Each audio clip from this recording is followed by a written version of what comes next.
antara USA dan Uni Soviet. Persaingan antariksa adalah persaingan penjelajahan angkasa yang terjadi antara Uni Soviet dan Amerika Serikat.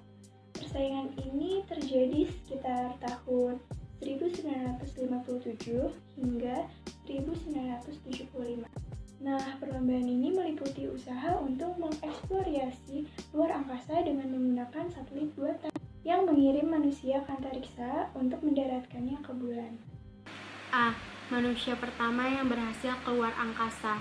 Pada persaingan antariksa Amerika dan Uni Soviet berhasil mengantarkan Yuri Alexeyevich Gagarin sebagai manusia pertama yang berhasil keluar angkasa. Sputnik 2 milik Soviet tercatat sebagai pesawat tanpa awak pertama yang berhasil mengorbit bumi pada tahun 1957. Hampir semua dari kita mengetahui bahwa Neil Armstrong lah yang pertama kali pergi ke bulan. Tetapi banyak dari kita juga yang belum mengetahui siapa yang pertama kali pergi ke luar angkasa. Dia adalah Yuri Gagarin, seorang pilot Angkatan Udara Soviet yang pada tahun 1961 berhasil mencatatkan rekor sebagai manusia pertama yang berhasil keluar angkasa.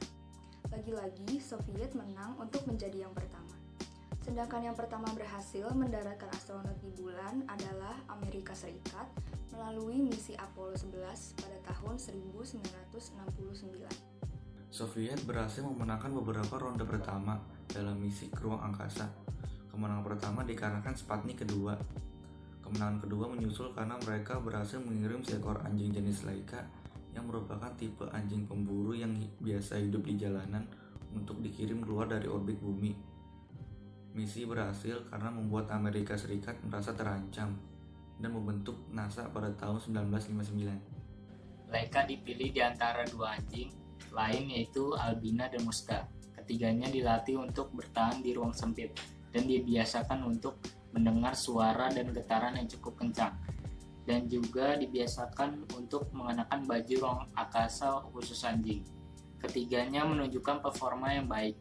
Walaupun kemudian Laika yang dipilih karena ketenangannya yang luar biasa. Saat hendak dikirim dalam roket kecil, Laika dibius dengan dosis rendah dan tubuhnya ditempeli dengan sensor untuk merekam detak jantung, nafas, tekanan darah, serta indikator metabolisme sebagai indikasi bahwa Laika masih hidup.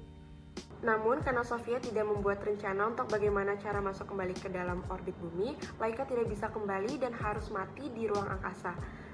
Alasan Soviet pada saat itu adalah karena mereka baru membangun roket dalam waktu 3 minggu sehingga tidak menyiapkan re-entry plan. Kematian Laika ini memicu banyak perdebatan tentang etika eksperimental terhadap hewan. Menurut pengumuman resmi Soviet, Laika mati hanya beberapa jam setelah keluar dari orbit bumi karena suhu yang sangat panas di dalam pesawat. Setelah kematiannya, Rusia menyandang gelar sebagai negara pertama yang berhasil mengirim makhluk hidup ke dalam ruang angkasa. Lalu kemudian Laika dikenal sebagai Canine Hero dan dibuat patungnya sebagai memorial pada tahun 2008 di dekat kamp militer dekat Moskow.